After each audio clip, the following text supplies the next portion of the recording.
अब हमारे साथ रिटायर्ड कॉमोडोर जीजे सिंह जी भी जुड़ गए हैं। जीजे सिंह जी, बड़ी कार्रवाई हुई है भारत की तरफ से, सबसे पहले तो मैं चाहूंगी आप रिएक्शन दें इस पर।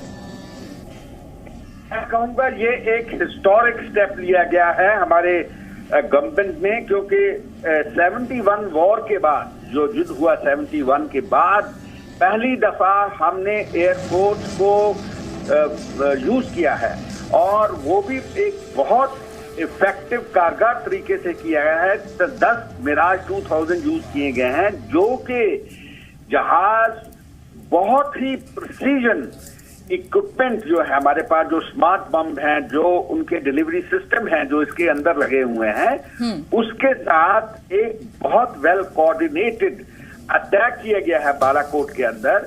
और जो उनके कैंप हैं, मैं आपको भी बता रहा हूं कि उसको उन्होंने जरूर नष्ट कर दिया होगा, क्योंकि इसमें कोई शक नहीं है। क्योंकि जैसे मैं पहले बहुत बार बहुत चैनल्स पे पिछले 3-4 साल से कह रहा था कि हमें एरियल डायमेंशन को यूज करना चाहिए, क्योंकि एरियल डायमेंशन ही एक आंसर है। वो जो है वो आज 3:30 बजे सुबह मेरी जो सोच थी उसको पूरा किया गया है। तो मैं समझता हूं कि एक बहुत ही बड़ा स्टेप लिया गया है। हमारे प्राइम मिनिस्टर ने जो ग्रीन सिग्नल दिया था, और ये एक्सपेक्टेड था, क्योंकि प्राइम मिनिस्टर हमारे जो थे वो बात बात ये कह रहे थे, हर रैली के ऊपर कह रहे थे कि मैं इसका बदला लूंगा।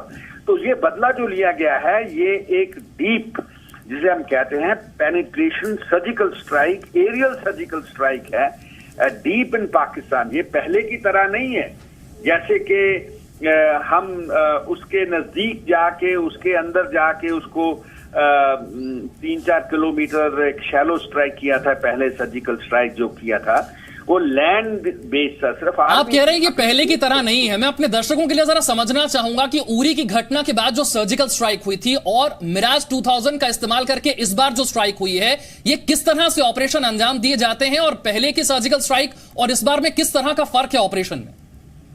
देखिए, पहली स्ट्राइक जो थी वो सिर्फ उसके अंदर हमने कमांडो यूज किए हैं।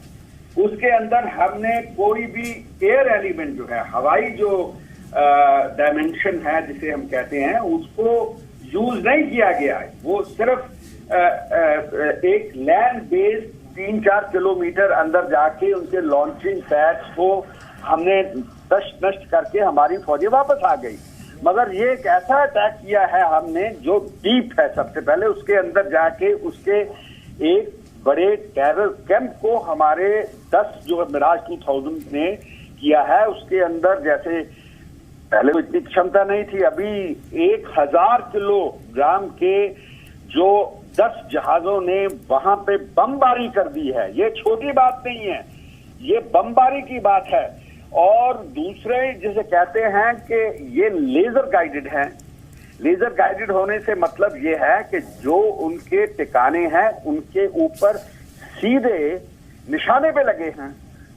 और तीसरी बात कि ये एक सरप्राइज हमने पूरी जिसे कहते हैं एलिमेंट, उसको हमने अचीव किया है।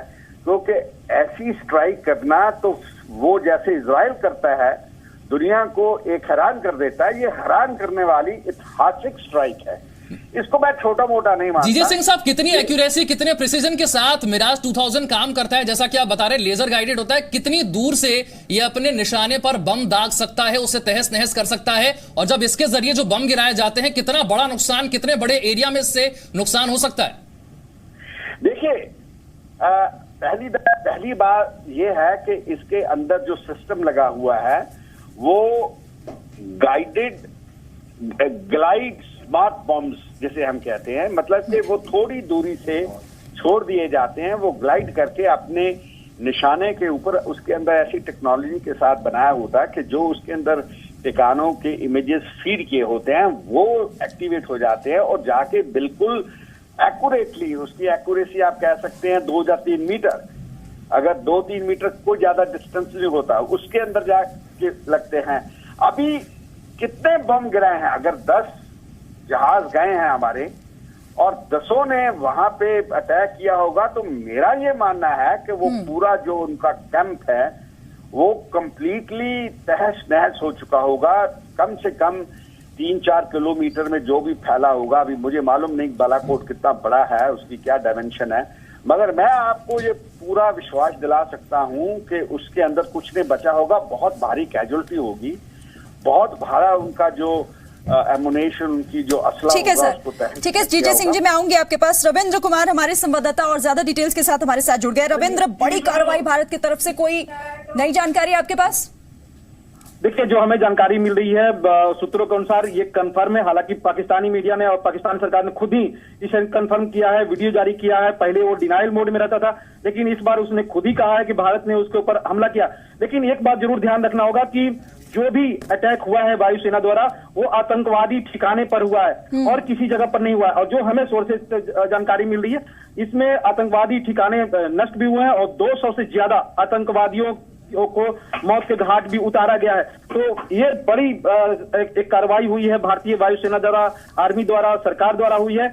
और एक बात और है कि कारगिल के समय भी आपने देखा होगा कि हमने काफी रिस्ट्रेन किया था, एयरफोर्स से अटैक हुआ था, लेकिन अपनी ही सीमा में। लेकिन इस बार जो सोर्सेज जानकारी मिल रही है, सीमा को क्रॉस किया है भारतीय वायुसेना ने। तो कहीं न कहीं जो प्रधानमंत्री ने कहा था कि सेना को पूरी छूट दी गई है, आज वो सेना ने दिखा दिया है कि उससे जो राजनीतिक इच्छा शक्ति से जो उसे बल मिला था, उसने उन आतंकवादी ठिकानों को नष्ट किया है तो भारत में घुसपैठ कर रहे थे, भारत में आतंकवादी कार्रवाई करके यहाँ पर तहलका मचाए हुए थे। कहीं न कहीं पाकिस्तान को भी सबक दिया है भारतीय वायुसेना ने और भारत सरकार ने।